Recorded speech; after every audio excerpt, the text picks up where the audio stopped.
E a gente, então, fomos falar com ele, e ele falou, mas para que essa associação aí? O que que vocês vão fazer o que com isso, não sei o que e tal. Então deu um bate-boca danado no superintendente. Então o Zuenes, que era o cabeça do negócio, falou assim, não, coronel, é que a gente vai para a praia para reunir as famílias, bater uma bolinha lá, fazer um churrasco, não é nada de, nós não vamos arrumar confusão na empresa, inclusive nós vamos trabalhar em conjunto, aí tal, qualquer coisa a gente traz o problema para você, não sei o quê. A gente tá precisando até de umas cadeiras, uma mesa, queria que o senhor ajudasse a pagar o aluguel lá de uma casinha que nós arrumamos lá na praia. Aí o coronel escutou, tá, e disse assim, não, então, se a finalidade é social, não sei o quê, então a gente arruma isso aí e tal. Eu sei que a gente iludiu ele lá e ele arrumou, arrumou o pagamento para nós da casa, né? E a gente deslanchou, né? Quando ele descobriu, quando ele viu, já estava formado o sindicato, nós estávamos com a carta sindical.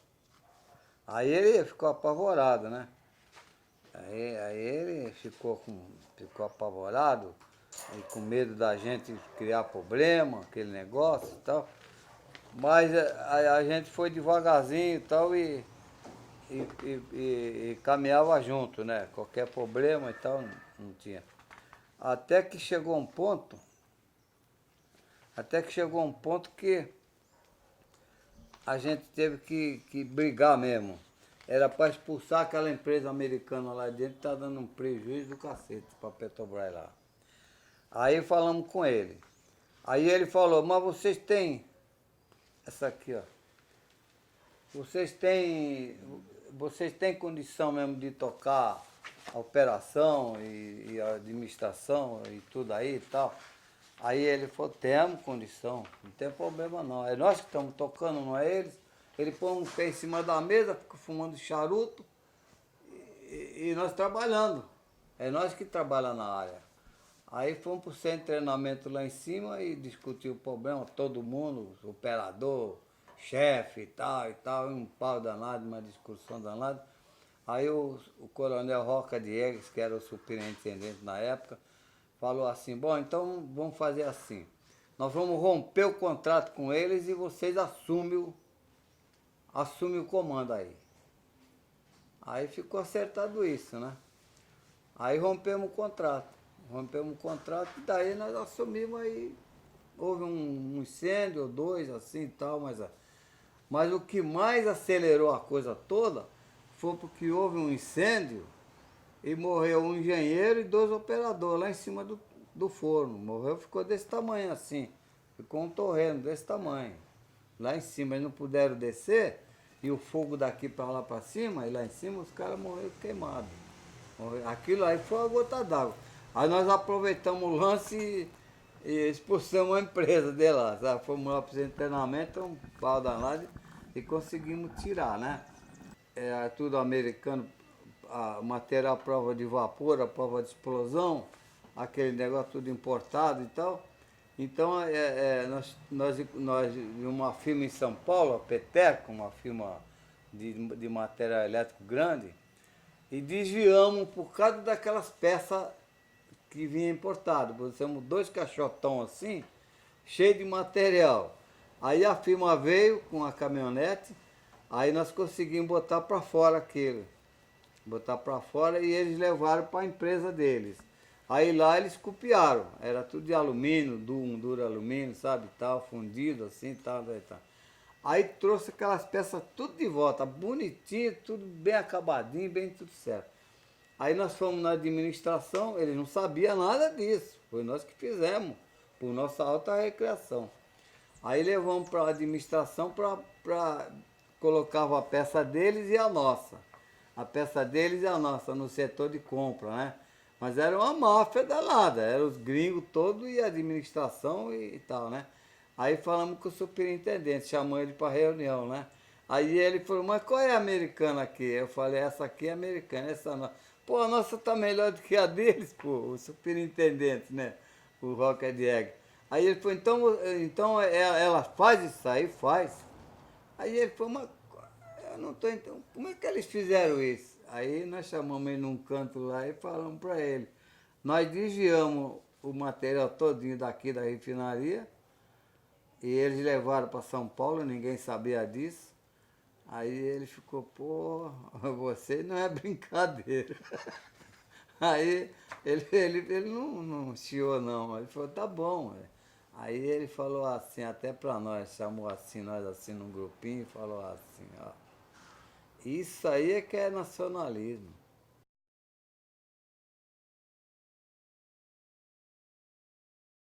A greve de 1961 foi o seguinte, foi a primeira diretoria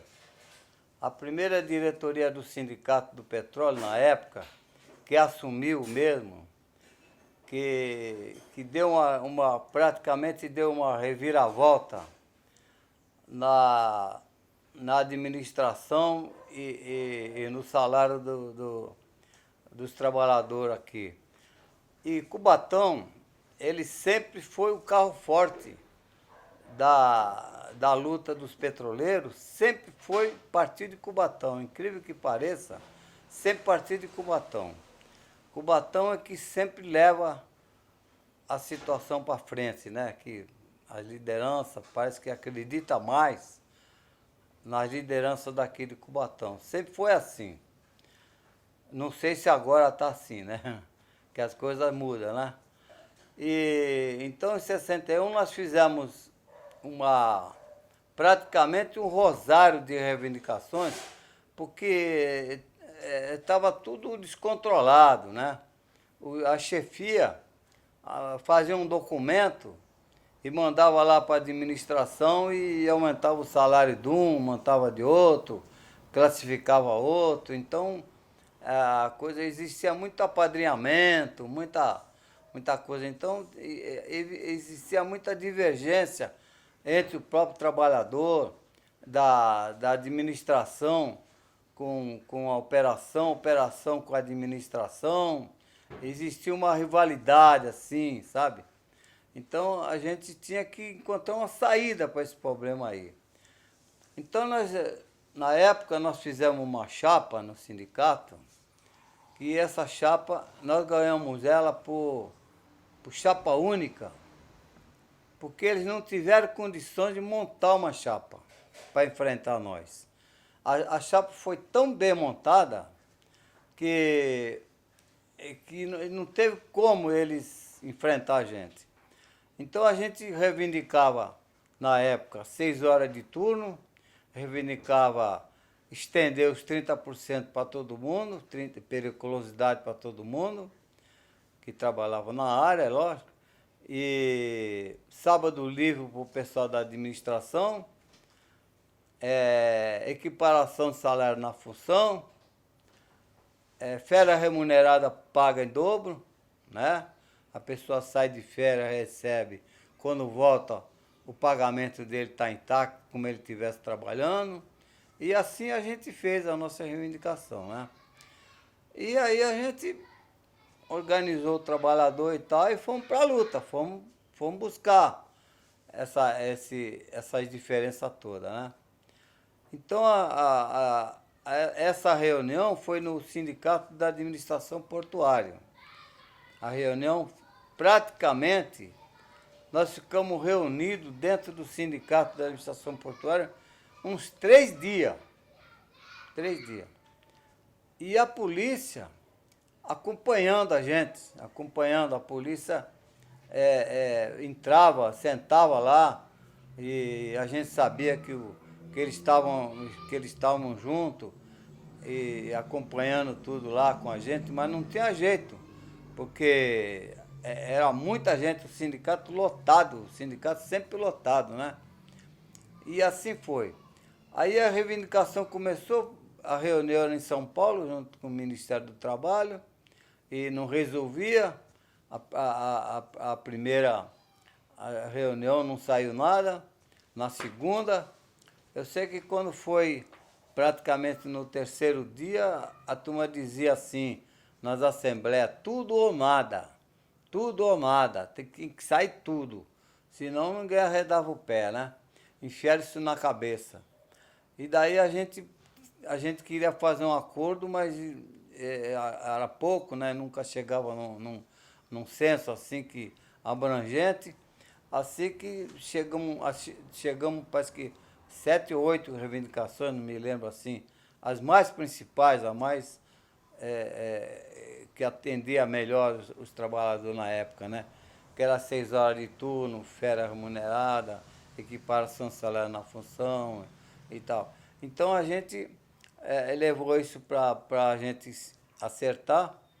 E lá em São Paulo, o Gelásio, na época, não chegava no acordo, então o Gelásio passou a mão na papelada todinha na administração, passou toda a papelada toda e falou, está encerrada a reunião e eu vou telefonar daqui já para fechar a gasolina para São Paulo e já vai começar a greve e tal. Aí acabou a reunião ali, pararam, tomou um cafezinho, coisa e tal. Aí falaram, não, vamos reunir de novo, vamos ver se a gente chega. Então foi quando eles viram que estava já cansativa a reunião, então chegaram a um ponto então de atender a categoria nos tópicos mais principal, né? Então foi para o petroleiro na época foi uma vitória muito grande. Nessa época nós não paramos, nós chegamos num acordo. Não estava tudo preparado para parar, mas nós não chegamos a parar. Não houve paralisação, entendeu? A gente fechou acordo e até mobilizaram o exército aqui, até afrontaram junto com o exército para ele intervir na refinaria. Mas a gente ameaçou que se o exército fosse para lá, que a gente não sabia as consequências que poderia acontecer, que o trabalhador estava muito nervoso e que não queria ninguém lá, né?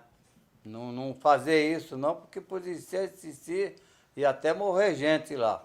E a coisa estava brava.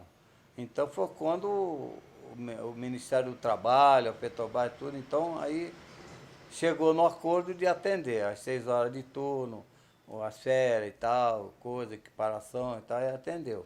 Ficou umas coisas de fora assim, mas tudo bem.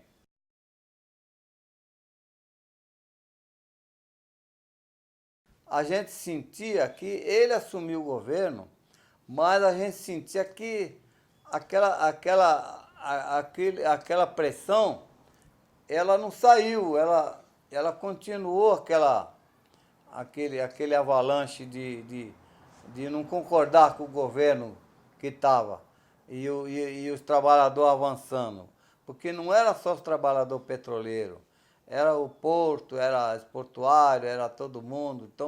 Então existia uma abertura de modificação no país da reforma de base. Então o pessoal queria fazer uma nova constituinte, queria fazer uma reforma judiciária, bancária, tributária e tal. Então estava tudo tumultuado na época, sabe? Uma evolução e a sociedade toda participando. Isso que era importante na época, porque existia muita sociedade de bairro. E o pessoal reunia muito nos bairros. O povo estava sempre acompanhando, estava sempre. Não é que nem agora, a coisa está muito diferente, né? Então, naquele tempo, a reunião era uma reunião de base mesmo. Existia a sociedade de bairro, o pessoal reunia na sociedade de bairro e nós estávamos super organizados nos movimentos, né? Reunia e discutia e tirava as resoluções e levava para frente.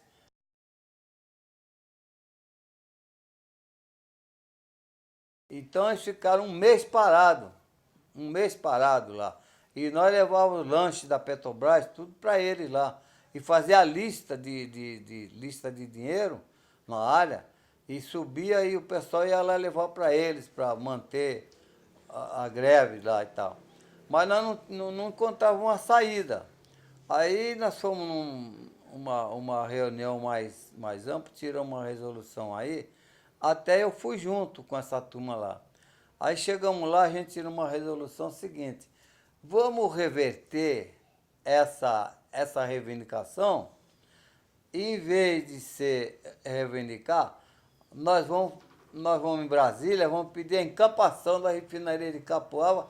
Aí a refinaria de Capoava passa para a Petrobras e aí acaba o problema de reivindicar. A reivindicação já é estendida automaticamente para eles. Vamos fazer isso aí? Ô, Maurinho, mas isso aí não dá certo. Eu falei, dá. O Jango, ele é patriota, ele aceita isso aí e tal. Aí fomos para Brasília, com essa ideia na cabeça. Aí chegamos lá, pedimos audiência lá, sem marcar audiência sem nada, que era uma coisa de emergência. Aí ele falou assim, olha, é, nós vamos, mas vamos brigar isso aí, né? Então foi quando ele botou um estudo para querer encampar a refinaria de Capoava e a coisa rolou, né? A coisa rolou. A gente já previa já, acho que um mês ou antes até, de acordo com a evolução que estava a coisa, estava incontrolável, sabe? E existia muita provocação com nós, né? Aqui, por exemplo, a gente fez uma greve dos enfermeiros em Santos, ficou um mês e pouco os enfermeiros num acordo coletivo e não resolvia, que eles falaram que não tinha dinheiro para pagar e estavam em greve e não resolvia a situação, a Santa Casa aí. Então a gente reuniu o Fórum Sindical de Debates na época, eu fui junto nessa reunião aí. E era eu, Silvino e Gelásio. Então a gente estudou um tipo de greve de todo mundo ficar em casa. Eu consegui segurar o trabalhador em casa, atender na rádio, a gente ia publicar na rádio essa greve aí em 64. Bom, aí essa greve, a gente deu um prazo de 24 horas para resolver e não resolveu. Então, essa greve, ela foi tão bem organizada que isso aqui morreu a Baixada Santista. Não tinha transporte, não tinha nada, ficou tudo bonitinho, tudo certinho. E ninguém saiu de casa, viu? O povo estava politizado na época, estava bem atencioso na história. E não saíram. Então o Ademar de Barro, ele entrou no ar aí e falou que acabava essa greve, dentro de uma hora ele acabava essa greve. Aí ele desceu com aqueles brucutu, então lança água e areia no povão, né? Aí ele desceu, 1.000 e tantas pessoas, sei lá, bastante viatura e brucutu, desceu a serra. Quando ele chegou aqui na Baixada, para massacrar todo mundo, ele não encontrou ninguém no meio da rua, para bater, nem para espirrar água, nem nada. Até houve um acidente com um funcionário da Marinha, parece, que ele saiu lá, vinha não sei aonde, e os milicos pegou ele e deu parece que deu brigaram lá, se desentenderam. Houve até um confronto aí com eles mesmo. Eles brigaram, eles não encontraram ninguém para bater, brigaram entre eles mesmo, de raiva. Quando foi à noite, ou passaram a noite, quando foi de madrugada, subiram a serra e foram embora, não encontraram ninguém para bater e a greve continuou, né? Então eles reuniram aí, o João Goulart mandou um representante do Ministério do Trabalho E aí na Santa Casa fizeram um levantamento aí da dívida, desses negócios e tal, o salário, não sei o que e tal. E ele se comprometeu em resolver o problema e pagou e resolveu. Então todo mundo votou pro serviço, né? Essa daí.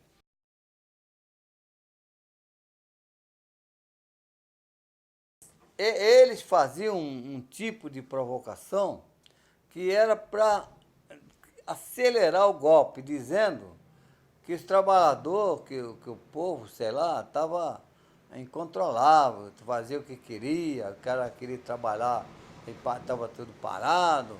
Então existia aquela tensão, igual acontece agora com o negócio de bloquear a rua, e o cara quer passar com o carro e não deixa, e acha que isso aí tira o direito do cara de ir e vir na Constituição, essas paradas todinha aí. Então é motivo de dar um golpe, de estar desobedecendo as leis, a Constituição. E naquela época era a mesma coisa, só que nós estávamos no auge numa situação muito perigosa. Aí quando foi no dia 30, mais ou menos, de março, a gente viu que a coisa estava ruim. Aí fomos reunir. Reunimos, discutimos e tal, se preparamos e tal. Quando foi dia 31 começou aquele locomoção de tropa, né? As tropas militares, Minas Gerais,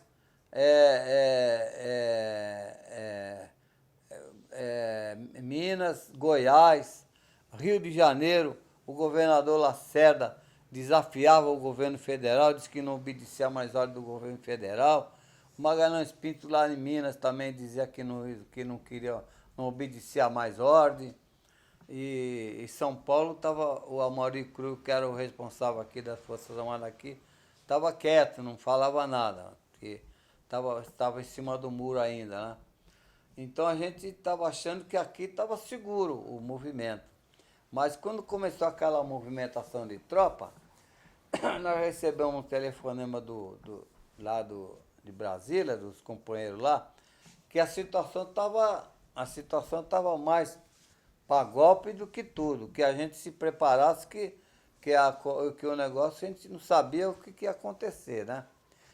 Aí a gente resolveu, nessa reunião aqui na Rua Itororó 79, sétimo andar, aqui em Santos, nós reunimos lá, saímos de lá mais ou menos umas 10 horas da noite e fomos embora para dentro da refinaria, todo mundo. E telefonamos para os companheiros, tudo para dentro da empresa. Alguns companheiros até que nem era do sindicato, mas eram os companheiros firmes, né? Ele falou, não, mas eu pego meu carro, vou para lá, vou ajudar os companheiros lá. Aí fomos tudo para dentro da área, né? Quando nós chegamos na área, o Ismar Teixeira Barbosa, que era o superintendente na época, tinha substituído o comandante Zavataro, Carlos Alberto Zavataro, que ele aposentado, reformado da Marinha, mas um camarada de esquerda, um camarada bem comunicativo, um cara bem legal com a gente, né? Aí a gente conversamos com o Ismar. E o Zavatari tinha ido para o Rio de Janeiro. Ele substituiu o Ismar, substituiu o Zavatari e ele foi para o Rio de Janeiro. Então a gente desconfiou desse negócio. Dizer assim, o Marechal Osvino substituiu o Ismar aqui e levou os avatares para o Rio de Janeiro. Aí o Gelado, falei, Gelado, que negócio é isso aí? Aí ele falou, não, é porque os avatares é da Marinha, e ele tem um grupo de fuzileiros e tal, ele tem um grupo de gente lá da pesada lá, e o Marechal Osvino chamou ele para lá, que precisa dele lá. E nomeou o Ismar para ficar aqui, né? E a gente não sabe desses lances deles lá em cima, né? Não passa para baixo, né? Mas o Gelado passou, né? O negócio tá feio, Amaury. Nós vamos, não sei o que vai acontecer aqui, né? Aí nós estava tudo dentro lá. Aí recebemos um recado assim, extraoficial, na refinaria, que iam prender o superintendente. Iam prender ele, estava a caminho, os caras vinham do comando militar, já vinham os interventores para tomar conta da refinaria. Aí o colega vice-presidente, o Dias, me chamou e eu trabalhava na central telefônica junto com ele. Eu era eletricista. Aí ele me chamou e falou assim para mim: Maurinho, nós temos um trabalho para fazer aí, agora urgente. Eu falei: o que é? Ele falou: vamos lá. Aí fomos para dentro da central e fizemos um pega na linha do superintendente. E puxamos com fio, puxamos lá numa sala longe e ficamos lá na escuta, na linha do superintendente. Quando os militares chegou, prendeu o superintendente, nós já estávamos com pega na linha lá. Já estava tudo esquema armado. Aí ele falou: amor, agora vamos ficar o seguinte, você ficar aqui junto com o Albertinho. O Alberto era um office boy, tinha 17 anos, mas muito esperto o moleque, sabe? Muito vivo. E ele cobrava a mensalidade do partido aí em Santos, aí, ligado com o PCB. É um ativista danado o moleque, sabe? Muito cabecinha, né? Aí ele ficou como pombo correio, que qualquer notícia que dava, ele pegava a bicicleta e ia avisar: Renato, ó, se esconde aí que os militares vão pegar você. Aí tu se escondia. Se escondia. Então a gente tinha essa comunicação, né? Tinha essa vantagem aí. E assim a gente foi levando, dia primeiro, quando foi do dia 31 para o dia 1º, aí chegou a tropa militar lá. Aí eles já tinham chegado.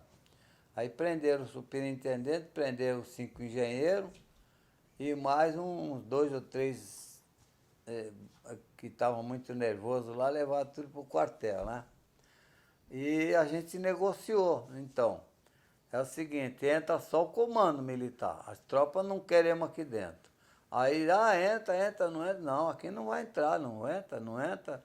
E aí aquele bolão de gente, mais de 300 pessoas lá na frente, já tinha, né, mais de 300 pessoas lá. Então aí resolveu, então, só entrava o coronel Ismã, o tenente-coronel Antônio Erasmo Dias, que era o interventor militar, a mando do comando, e esses militares é que iam se apoderar da refinaria. E nós lá no grampo do telefone. E ficamos no grampo, dia 1, dia 2, dia 3, dia 4, né? Até onde que a gente pudesse ficar para saber a notícia que entrava e a notícia que saía, né? Que era mais importante para nós, a gente tal, que a gente deixava passar batido. E a gente foi levando, mas o que a gente notava é que os militares, eles estavam avançando. Até que antes do Ismar Teixeira Barbosa ser preso, tem um telefonema aí que quase ninguém sabia desse negócio aí. Só depois de muito tempo é que o pessoal ficou sabendo disso aí. Que a gente reservava e não falava. Era 2 coisas que a gente não falava. Era esse telefonema e onde que está a documentação do sindicato.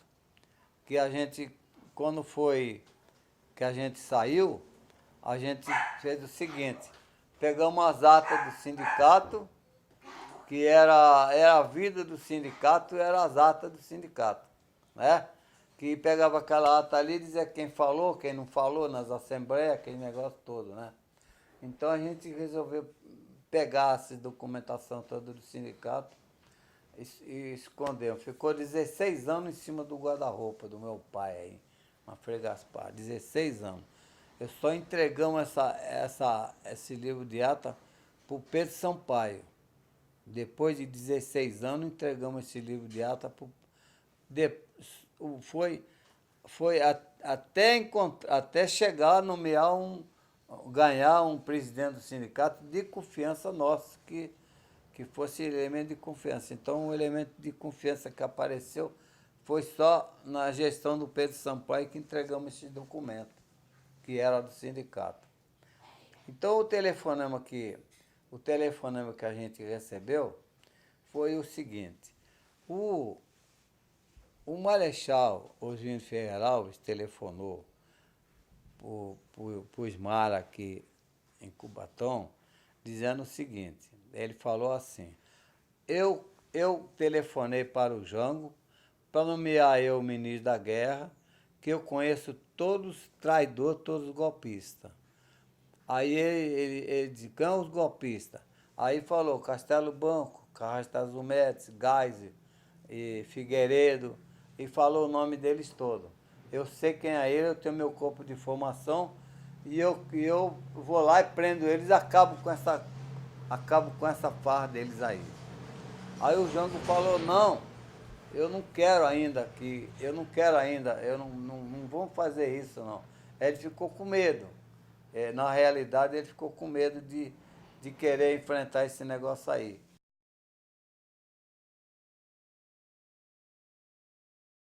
No dia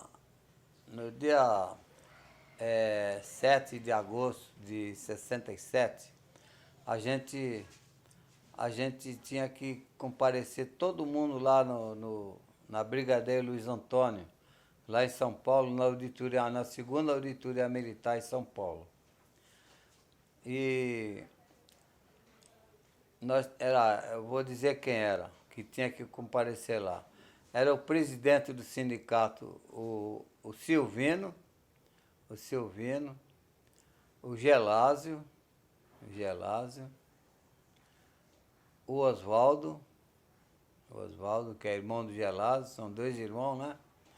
E o Nelson Coutinho, Nelson, o que era o tesoureiro, e o Dias, que era o vice-presidente, Mauro, que sou eu, Farid e o Birajara.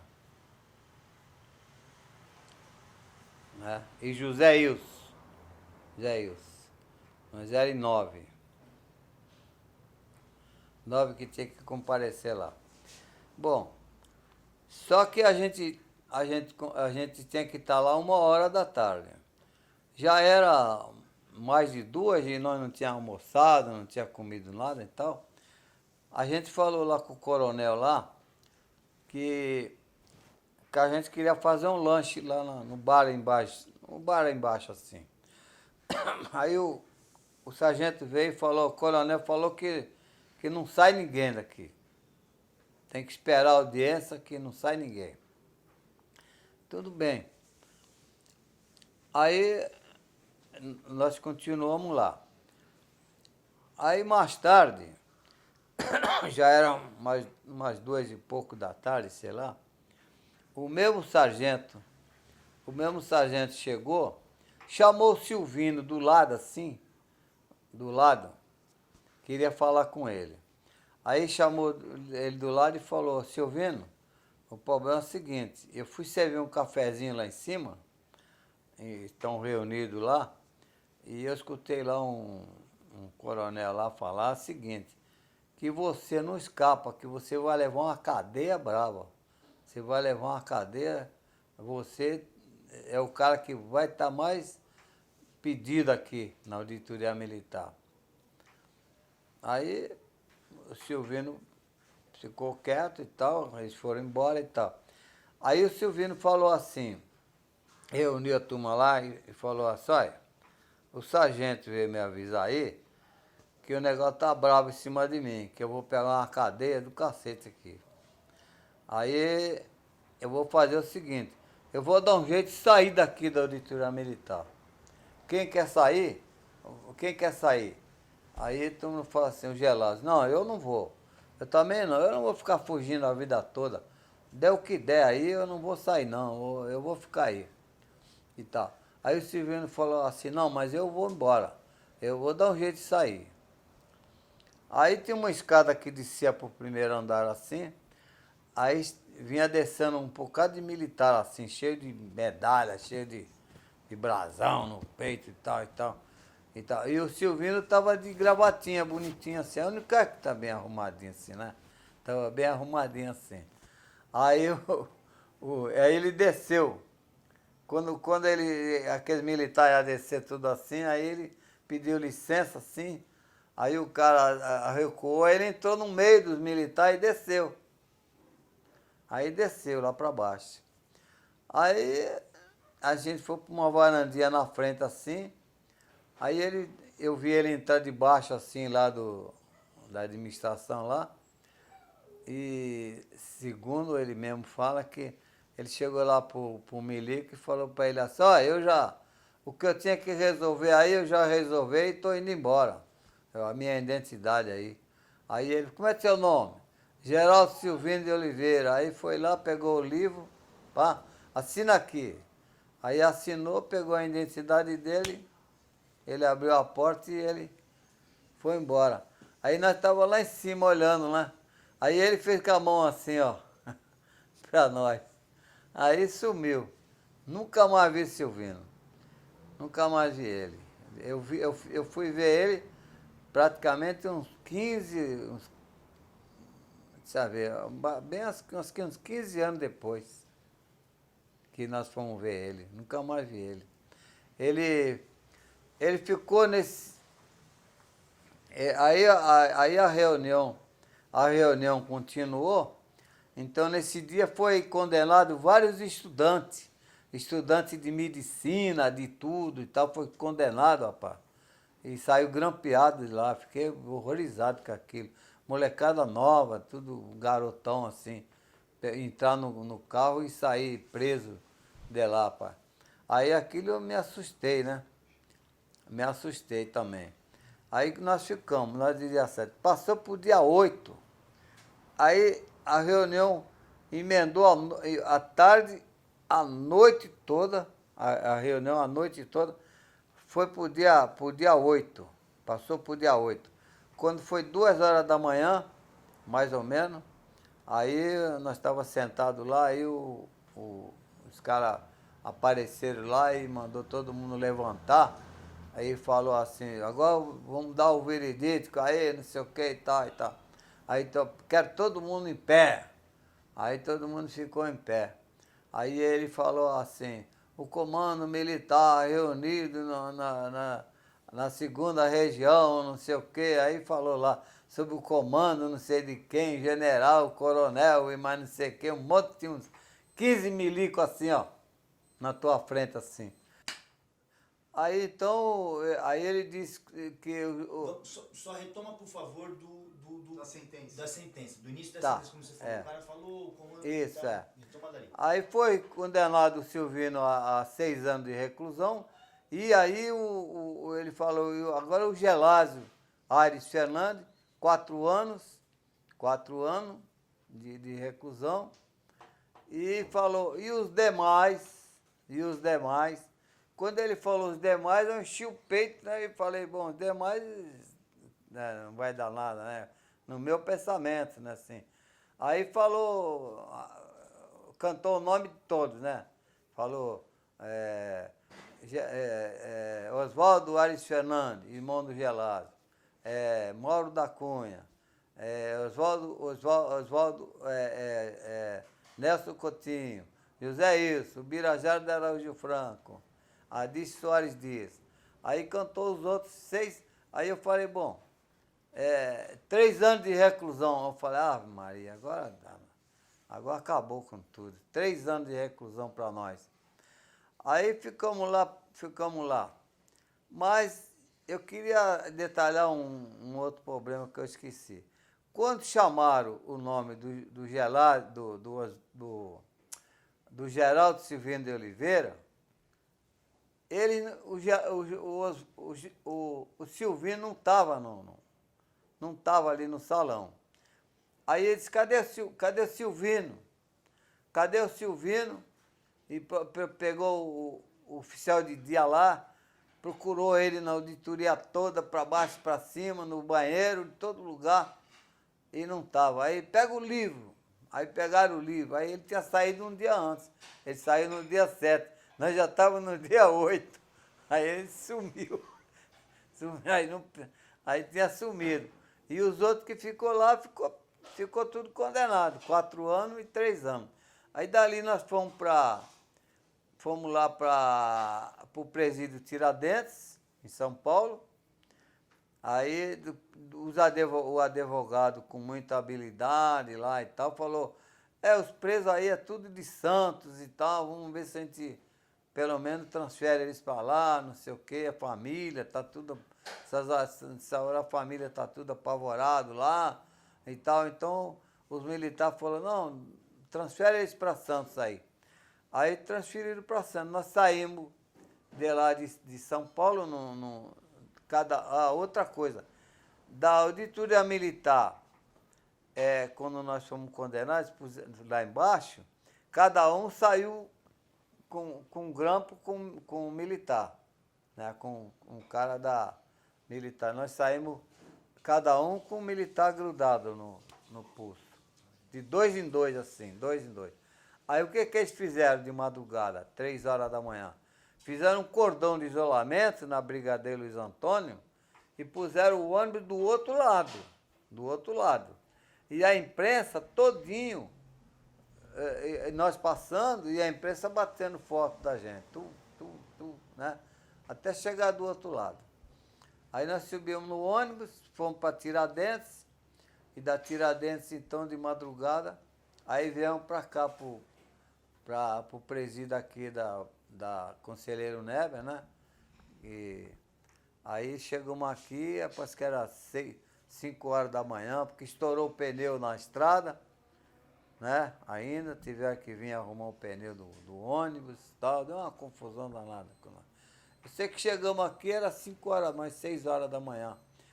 Aí subimos lá para o quarto andar, aonde que tem a cama lá e tal, e puseram nós numa sala com um beliche sem colchão.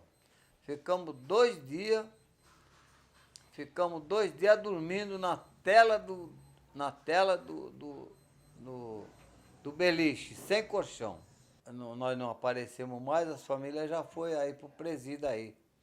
Aí chegando lá, levava as coisas, sabonete, pasta de dente, roupa e tal, para trocar, toalha, aquele negócio e tal.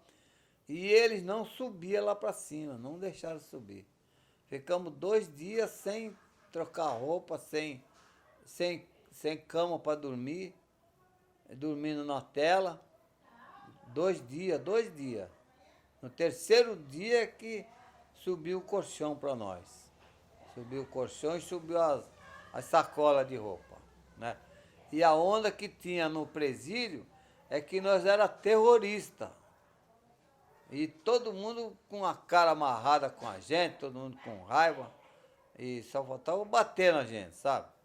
Lá em cima. O cara gritava com nós, vocês são terroristas, não sei o quê. Eu falei, não sou terrorista nada, rapaz.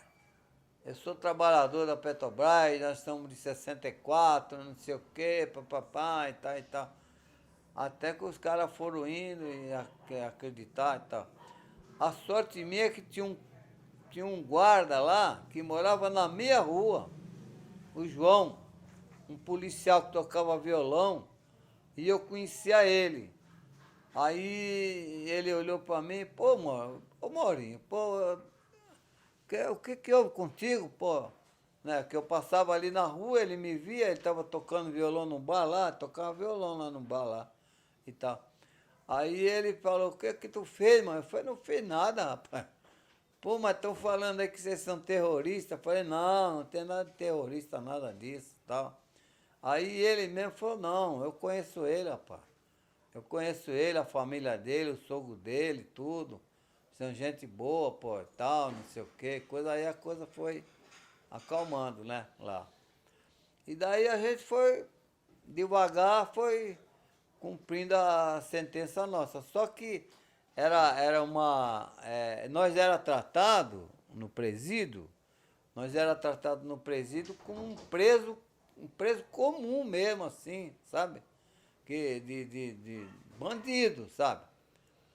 Que eles falavam que lá no presídio é o seguinte, lá é todo mundo igual. Nós cumprimos 1 ano e meio e saímos na condicional, porque na época não existia condicional. A Lei de Segurança Nacional era o seguinte, se tu for condenado a 3 anos, você tinha que tirar 3 anos. 4 anos era 4, 5 era 5, 10 era 10. Na Lei de Segurança Nacional não tinha brecha nenhuma, era de cabo a rabo, cumprir a sentença toda. Mas como já existia muita prisão e muita gente boa misturada no meio, filho de gente importante também, né, que também enveredou enveredou contra os militares, esse negócio todo. Então eles mexeram na Constituição, na Lei de Segurança Nacional aí e tal, e fizeram uma emenda aí e tal e deram essa brecha aí de sair na condicional, né? Por bom comportamento, aquela historinha, né, e tal, e nós saímos, né, na coisa. Só que na prisão aconteceu muita coisa com nós, dentro do presídio. Muita coisa mesmo, entendeu? A gente tinha que tomar cuidado para não levar uma estiletada na barriga de um bandido daquele, entendeu? Porque os caras fazem bobagem mesmo, né? Sabe como é que é, né? Eles falaram que a gente queria implantar no Brasil uma república sindicalista. Isso aí que estava pegando. Uma república sindicalista, que nós era tudo cara de alta periculosidade, perigoso e tal. Então eles condenaram nós, porque nós não fomos condenados porque misturamos a gasolina, nós não fomos condenados porque negamos a gasolina para o exército e que paralisamos a refinaria também. Quem mandou parar foi o Marechal, entendeu? Então eles não achavam como condenar a gente, inventaram essa daí, que nós desobedecemos as leis, a segurança e não sei o quê, e que nós queríamos implantar uma república sindicalista junto com o presidente da república. Nós no presídio, nós era tratado muito mal lá. Então, passou o primeiro delegado, tal de Bonavides, depois passou mais um, acho que foi no terceiro. No terceiro veio um delegado, chama Roberto de Almeida Vinhas. Tem até nome de rua aqui, Praia Grande, São Vicente, Santos eu não sei se tem, mas foi um delegado que ele era muito humano, cara, sabe? Ele era humano, cara. Ele era delegado e tudo, mas cumpria a função dele. Ele não gostava que batesse em preso, que fizesse nada disso. O cara tá lá, cumprir a pena dele, tem que cumprir, não tem nada que bater. Então a gente foi falar com ele, que a gente queria ter uma visita separada. Aí ele separou nós e os outros presos. Foi a primeira catada que a gente deu. Então a gente tinha na quinta-feira a gente tinha a visita separada dos outros presos. Bom, aí depois a gente inventou de trabalhar no presídio. Então ele disse, você quer trabalhar onde? Eu quero trabalhar na enfermaria junto com o médico. Quero trabalhar lá com ele. Tudo bem. Aí eu fui trabalhar com o médico. Omar Neves Riso, o médico. Bom, o Gelásio era assistente de um diretor da Petrobras e líder sindical. Ele estava no Rio de Janeiro. O Gelásio captava todas as notícias no Rio de Janeiro e passava para nós no sindicato. E lá o diretor lá, e ele passava, fazia os trabalhos lá de base, lá em cima, lá e tal, né? Então ele ia toda semana, ele vinha de avião, vinha para casa dele, voltava e nos acordos coletivos era ele que resolvia lá junto com o Silvino e tal, então o Gelásio estava bem instalado. Então o Gelásio no presídio ficou como assistente do diretor do presídio, já viu essa coisa dessa?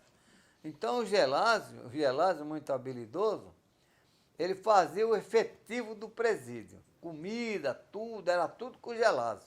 O diretor falou, o cara tirou um policial e botou ele no lugar do polícia, porque o polícia só fazia porcaria, não fazia nada certo. Faltava comida, faltava café, era briga, era revolta dentro do presídio. Então, ele botou ele. Aí o Gelásio normalizou a situação. Fez o nome dele. Não faltava comida, tudo bonitinho. Reclamava da comida, que a comida estava ruim. Então, dentro do presídio, o Gelásio era o assistente do diretor. Ele preenchia para o preso sair, dava o alvará de saída, o diretor assinava, tá certo aí, Gelásio? Não, pode assinar, doutor. É esse preso mesmo aí. E o Gelásio é que fazia tudo direitinho lá, né? Então ele administrava o presídio para o diretor. Atendia tudo, resolvia tudo, telefone, conversava, pá, tudo direitinho. E eu na enfermaria do presídio, atendia os presos, eu buscar preso, levava, trazia, levava, trazia e levava.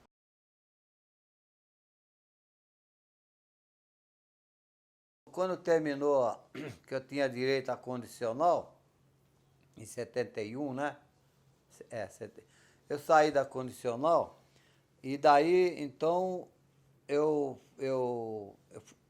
me apresentei, saí na condicional, vim para casa, estava já praticamente 15 dias em casa.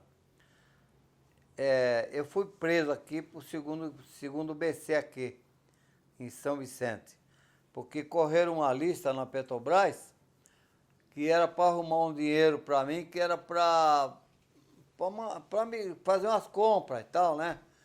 E então essa lista já estava bem completa e tal, mas como eu sou muito conhecido aqui em São Vicente, eles correram ali na praça, aquele pessoal conhecido ali na praça, no centro de São Vicente e tal. E tinha um cara lá do serviço de informação, e vendo aquela lista, aquele negócio e tal, ele se trujou no meio, saber o que era aquilo, o que não era e tal. E aí ele se apresentou dizendo que era era a polícia, né? E pegou essa lista. Veio parar aqui no segundo BC. E ele falou que essa lista era para comprar munição. Comprar arma, munição. Uma lista, né? E meu nome estava encabeçado a lista em cima, em lista. Aí eles me levaram aqui. Aí quando eu cheguei aqui que eu cheguei embaixo do quartel embaixo, aqui no segundo BC, tinha 4 companheiros lá embaixo. E eu passei com o sargento. Aí eu fui cumprimentar eles. Pô, para que estão fazendo aí? Aí o sargento puxou ele e falou, não, você não pode falar com ninguém.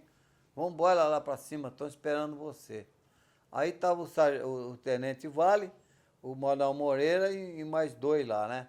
Embaixo. Colega meu de andança política aí, né? E o nome deles também estava na lista, né? E por isso é que eles ficaram também detidos ali, né? Aí me pegaram eu com o jipão do exército, aí eu fui parar no segundo BC. Chegou lá no segundo BC, ele pegou a lista e falou assim, seu Moro, eu queria que você me esclarecesse essa lista aqui, que está no seu nome, e eu queria saber a finalidade dessa lista. Aí eu falei, peraí, deixa eu ver essa lista aí. Deixa eu ver se é uma lista que o pessoal costuma fazer sempre, né? Aí eu peguei a lista, era uma lista que de fato saía lá da refinaria. Todo mês o pessoal fazia lá um apanho lá de dinheiro e fazia essa lista para me ajudar, né? Fazer umas comprazinhas e tal, comprar um sapatinho para as crianças, aquele negócio, né? E tal. Aí eu falei pro capitão, ele falou, é para comprar munição. Eu falei, é mesmo, é para comprar munição. Feijão, arroz, batata, e aí esculhambei lá com o coronel lá. Pô, mas tá nervoso? Eu falei, lógico, pô. Saí da cadeia faz 15 dias, você vem me buscar em casa. Eu disse, é brincadeira, pô? Aí ele olhou, tá, não, quero aí, rapaz, não ficar nervoso e tal, coisa. Aí discutimos bastante e tal, ele falou assim, olha, você sabe qual é a finalidade de eu vir buscar aqui? Eu quero saber realmente quem é o cabeça dessa lista. Pô, pra que isso quer? Vai punir o rapaz que fica me ajudando? Ele faz sempre essa lista, mas como é o nome dele? Ó, você quer saber o nome dele? É Antônio Calês, encanador lá da refinaria de Cubatão. É ele que faz essa lista. Eu, quando eu sair da cadeia agora, eu quero saber o endereço dele e eu quero saber onde ele mora, que eu quero abraçar ele, quero quebrar a costela dele, que ele cansou de matar a fome da minha família. Ninguém fez isso pela minha família, só esse rapaz aí. Aí ele falou assim, tá bom, seu irmão, tá bom, pode ir embora. Tá tudo certo. Aí eu vim, quando eu passei no paredão ali, ali do quartel, os colegas estavam lá. Aí falou pra mim assim, e aí, Morinho, como é que foi o papo lá? Eu falei assim, eles que me apertaram lá, queria saber o cabeça da lista e tal. Aí eu falei que é o cara lá da refinaria que foi. Tu deu o nome dele? Falei, vai botar o cara pra rua, pô. Vai punir o cara. Eu falei, que se dane o cara. Eu fiquei 1 ano e meio preso. Ele não pode ficar 15 dias? Tão pouco? O que tem isso aí? Agora tu virou cagueta. Falei, virei cagueta. Virei cagueta, sim. Tchau pra você. Vai boa, vai embora. Tá xingando, vou embora pra casa. Aí fiquei. Dali 2 dias o jipão passa de novo na minha casa, me leva pra lá. Aí, seu Moro, desculpa de eu buscar você de novo. Há quanto tempo você não vê o Calês? Eu falei, coronel, eu tô preso, faz 15 dias que eu saí da cadeia. Eu não sei o que está se passando aqui fora. Eu tô fora da sociedade. Como é que eu vou saber onde que está esse tal de Calês? Eu sei que ele fazia a lista para mim, agora onde ele está, não sei.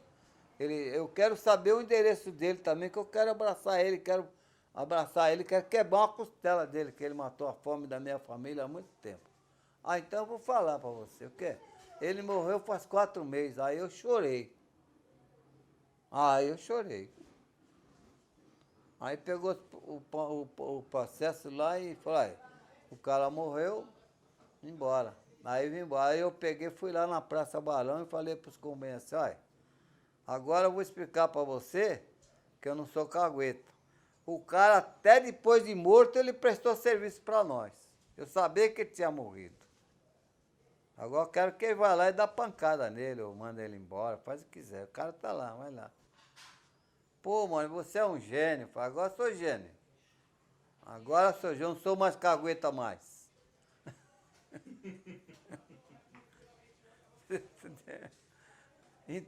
Então foi isso. Aí eu fui trabalhar para completar. Aí eu arrumei um serviço lá em cima, em São Bernardo. Trabalhei numa montagem de uma petroquímica, na Poliolefina. Trabalhei 1 ano e pouco lá. Tirei a condicional minha todinha nessa obra lá. Trabalhei lá. Aí terminei isso aí e tal. Aí vim embora, começamos a de novo mexer os pauzinhos aí e tal, e coisa e tal, até que a gente embarcou também na anistia, né? Eu mesmo fui para Brasília, que eu tenho até uma fotografia aí por aí, da anistia, fomos lá em Brasília, lá bater o pé lá com a anistia e tal. Aí veio a reintegração, já estava aposentado pela anistia, né? E eu fiquei até conseguir meus direitos na Petrobras.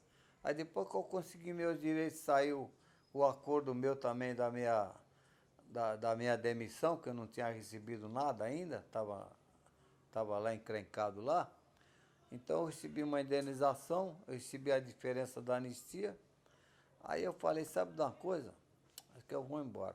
Mas o que mais me fez eu pedir a demissão, depois de voltar para o serviço, eu pedi minha demissão. Pedi a minha demissão, por quê? Eu ia dar uma paulada na cabeça de um cara lá dentro. Eu andava muito nervoso. Então, um camarada no restaurante, Roberto Ferreira, o nome dele, já morreu. Deve estar por aí ele. Então ele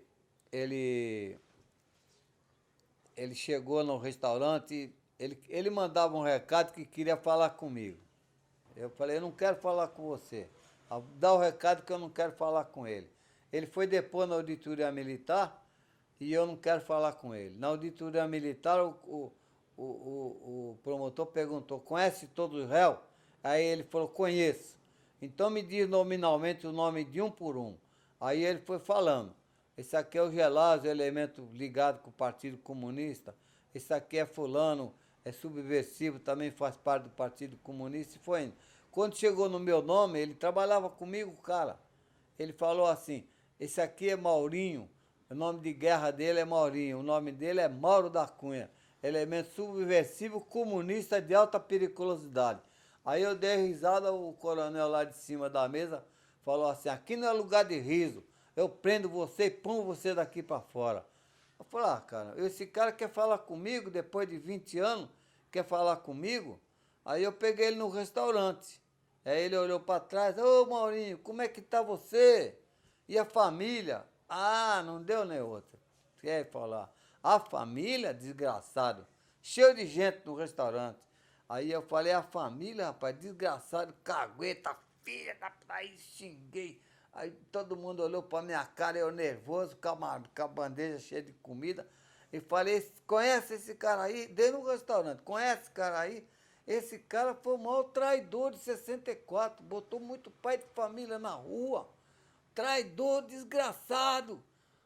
Fala alguma coisa aí, saí com a bandeja cheia de comida. Cheguei perto dele, falei, fala alguma coisa que eu meto essa bandeja cheia de comida na tua cara, desgraçado. Aí ele saiu assim e foi embora, largou a comida dele e foi embora. Eu larguei a minha também e fui embora. Aí 2 dias depois, eu fui chamado na Relações Públicas. Seu Mauro, como é que tá?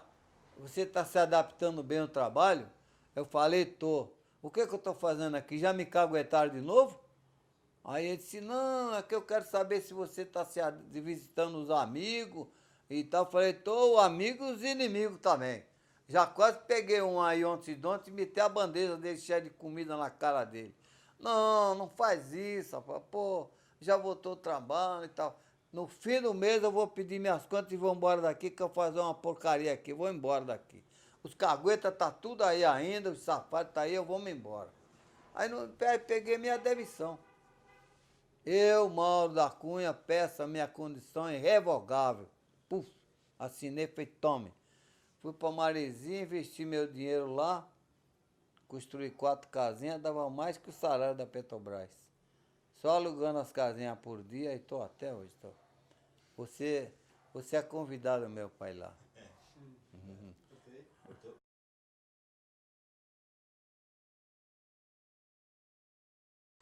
Nessa andança de levar preso e trazer preso, em 1970, isso que eu queria conversar contigo, isso aí, em 1970, aconteceu aquela guerrilha do Lamarca, lá no Vale da Ribeira. De uma hora para outra apareceu 3 caras presos lá na nossa sala, preso. Um jornalista, um fotógrafo e um motorista. O Erasmo Dias era comandante do Forte Itaipu, na Praia Grande. Comandante lá, o Erasmo Dias. O Erasmo Dias, o Lamarca, eu não sei se foi de propósito, ou não sei o que ele quis fazer, ele deixou vazar que ele estava lá no Vale da Ribeira para ir buscar ele lá. O Erasmo Dias fez aqui no quartel uma operação pente fino para caçar o Lamarca lá no Vale da Ribeira, os guerrilheiros lá, que estavam treinando lá como é o nome daquela outra cidade ali, no Registro, né? E mais para frente é ali o outro, onde que tem aquela túnel lá do coisa lá. Então, as tropas militares saíram daqui em sigilo, né, absoluto, tudo, e saíram para lá, para o Vale da Ribeira. Quando chegou lá, estava a reportagem, tudo esperando as Forças Armadas lá para pegar os guerrilheiros. Aí o coronel ficou bravo, você é uma coisa sigilosa, Operação Pente Fino, que os jornalistas, tudo, fotógrafo, já está tudo aqui, né? Esperando aqui. Que coisa é isso aí, né? Aí prendeu eles e trouxe preso aqui pro presídio.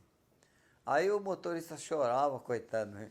Eu não fiz nada e tal. Ele chorava, eu falei, calma, companheiro, isso aí não é nada. Eu também não fiz nada, já tô aqui há quase um ano aqui, também não fiz nada. E daí a gente conversou lá e tal, comida, fizemos comida para eles lá, a gente fazia comida e tal. Aí era da tribuna eles, os caras da tribuna. E aí houve uma manifestação aí na imprensa, aquele negócio todo e tal e tal. Acho que ficou um dia ou dois, não sei se chegou a 2 dias, não me lembro bem. Mas nesse interino, durante aquela semana, um preso falou para mim que tinha um cara lá no quinto andar, preso, um professor, o nome dele era Marivaldo, e que ele estava preso lá, incomunicável. Aí eu falei, mano, preso político? Eu falei, não, preso político lá não. Preso político é só aqui no quarto andar, lá no quinto andar não tem preso. Não, mas tá lá, ele é preso político. Mas como preso político? Eu não é e tal. Aí eu peguei sorrateiramente, como eu podia sair, né? Assim, andar no presídio, para lá e para cá, tinha liberdade de sair, eu fui lá, né? Xadrez 36. Aí eu fui lá, falei, quem é Marivaldo? Aí ele estava num canto assim, com o nariz escorrendo, bem amarelinho, com uma febre danada, de camisa, assim, só uma camisinha assim, cortadinha. Aí um magrinho. Aí ele falou, o que é? Eu falei, só eu trabalho na enfermaria, sou preso político, assim, assim, assim. Então ele muito desconfiado, ele tá desconfiado comigo, ele estava incomunicável, estava lá. Então eu falei para ele, você não precisa ficar espantado comigo, eu não vim aqui para descobrir nada, nem nada. Eu trabalho na enfermaria. A única coisa que eu vim fazer aqui é o seguinte, eu quero tirar você para você ir para a enfermaria.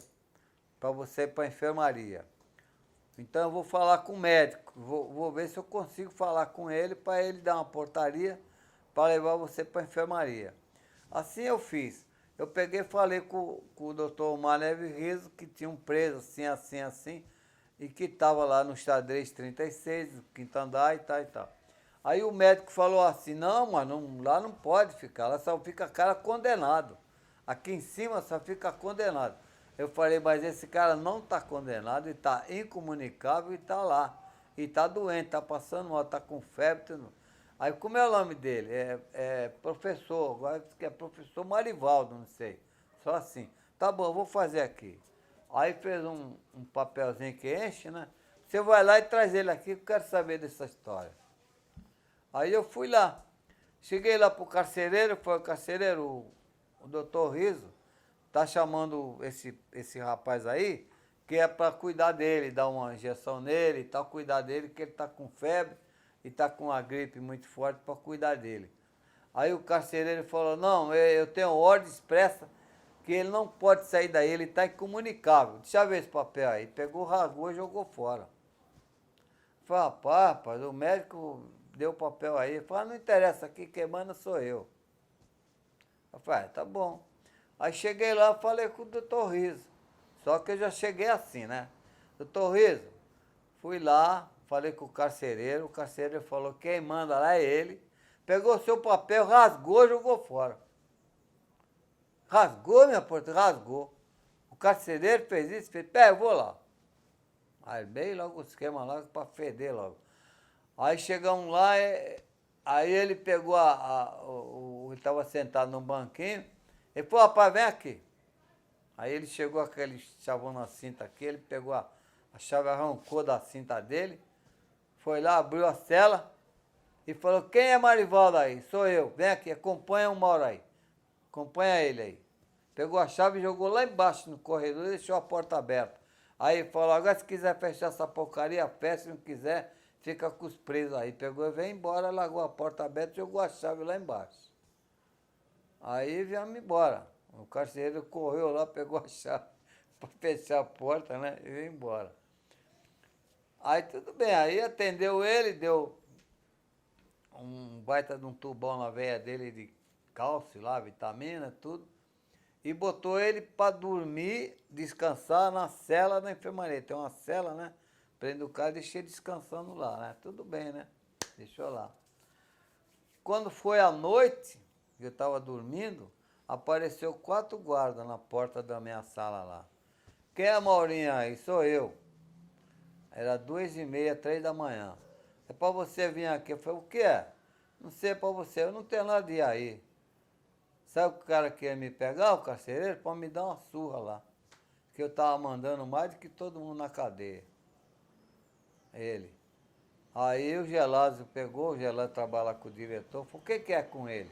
Não, aquele agora tá mandando na cadeia aí. Foi lá soltar o preso lá e armou um esquema aí. Não, eu não armei esquema nenhum, rapaz. Né?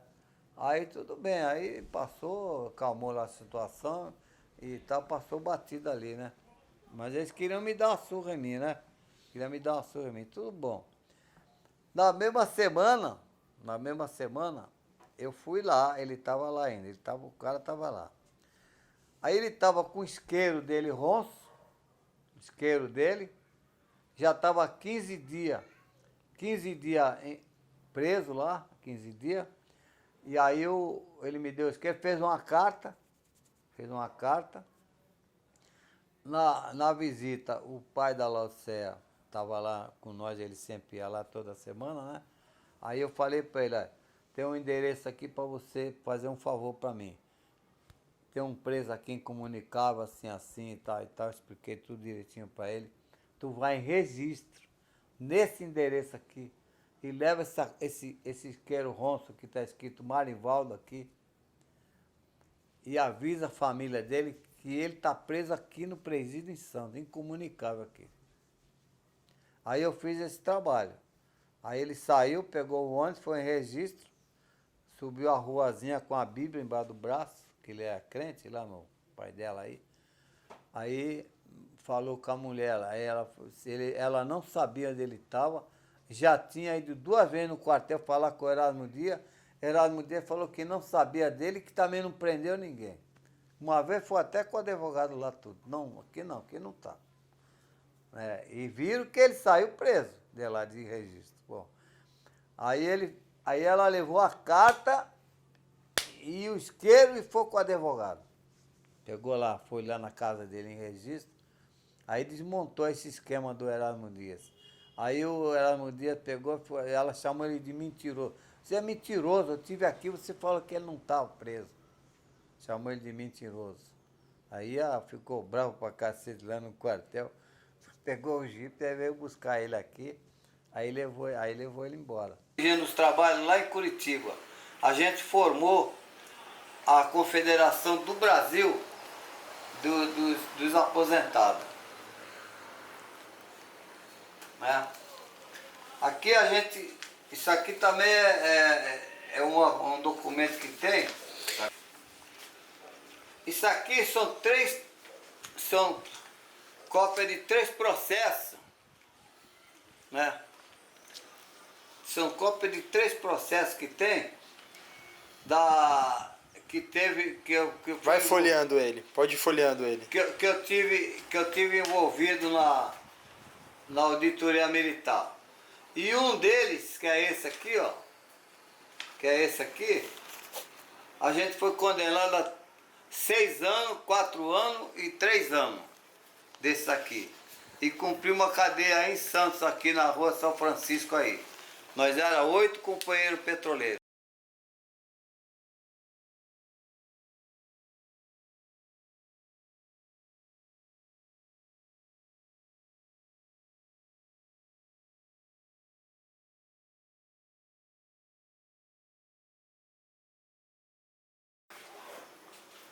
Aqui é nós indo para Brasília quando a gente conseguir autonomia para Santos.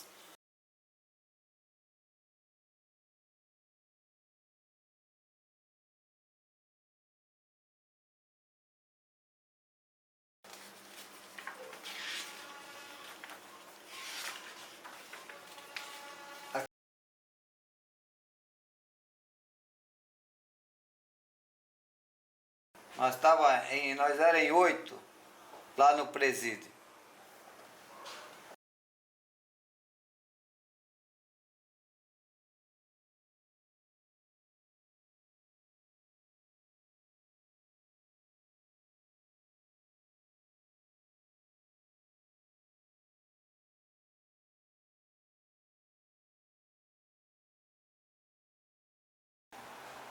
Cadê você aí? Aponta aí. Eu tô aqui. Ah, esse é você? É, na beiradinha aí.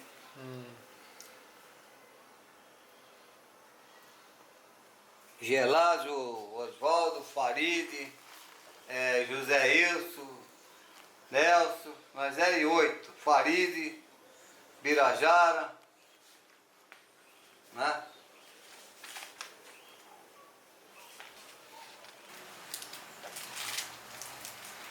Essa aqui é minha filha caçulinha, quando eu estava preso, aí eu tinha muita saudade das crianças, então foi esse foto aqui, eu pedia pra. Eu queria. Aqui, ó.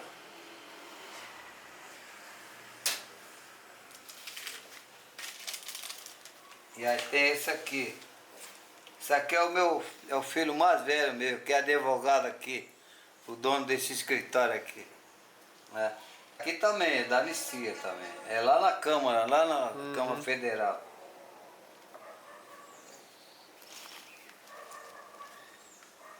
Aqui tem uma fotografia aqui, mas não aparece mais, aparece? Parece. Isso aqui é em Jari, quando eu fui embora, porque estavam me perseguindo muito aqui, eu fui embora para trabalhar lá no Amazonas.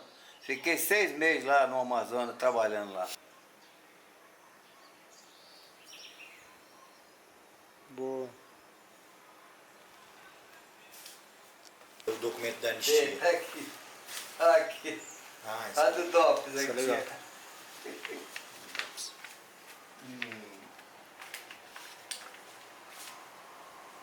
Tá vendo aqui?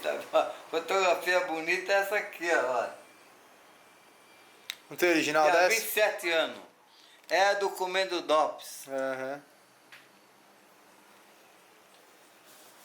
Tudo isso aqui, ó.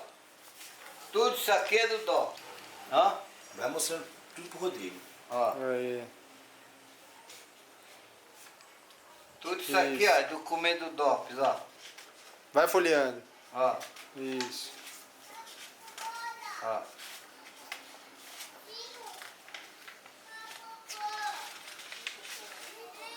Bacana. Ok.